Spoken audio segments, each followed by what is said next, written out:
നമസ്കാരം. ബി.ജെ.പി. തമിഴ്നാട് സംസ്ഥാന അധ്യക്ഷൻ കെ അണ്ണാമലയ്ക്കെതിരെ രൂക്ഷ വിമർശനവുമായി മദ്രാസ് ഹൈക്കോടതി. വിദ്വേഷ പരാമർശ കേസിലെ ഉത്തരവിലാണ് പരാമർശം. അണ്ണാമലയ്ക്കെതിരെ കോടതി ആഞ്ഞടിച്ചത്.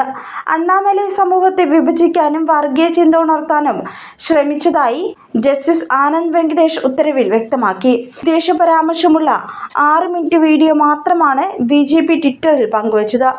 45 മിനിറ്റുള്ള അഭിമുഖത്തിലെ മറ്റു ഭാഗങ്ങൾ ഒഴിവാക്കിയതിന്റെ ലക്ഷ്യം വ്യക്തമാക്കണമെന്നും ജസ്റ്റിസ് നിരീക്ഷിച്ചു. ദീപാവലിക്ക് 2 ദിവസം മുൻപാണ് അഭിമുഖം പുറത്തുവിട്ടത്. ക്രിസ്ത്യാനികൾ ഹിന്ദു സംസ്കാരത്തെ നശിപ്പിക്കാൻ ശ്രമിക്കുന്നുവെന്ന പ്രചാരണത്തിന് ശ്രമിച്ചു. സമൂഹത്തെ വിഭജിക്കാനും വർഗീയ ചിന്ത ഉണർത്താനുമാണ് ശ്രമിച്ചത്. മുൻ IPS ഉദ്യോഗസ്ഥനായ ബി.ജെ.പി. നേതാവിന് നിയമം അറിയാവുന്നതാണ്.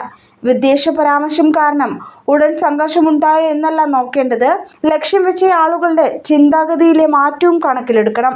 ഇത് പിന്നീട് അക്രമത്തിലേക്കും വംശഹത്യയിലേക്കും വരെ നയിച്ചേക്കാം. പരാമർശങ്ങൾ എപ്പോൾ വേണമെങ്കിലും ഉപയോഗിക്കാവുന്ന നിലയിൽ ട്വിറ്ററിൽ നിലനിർത്തി.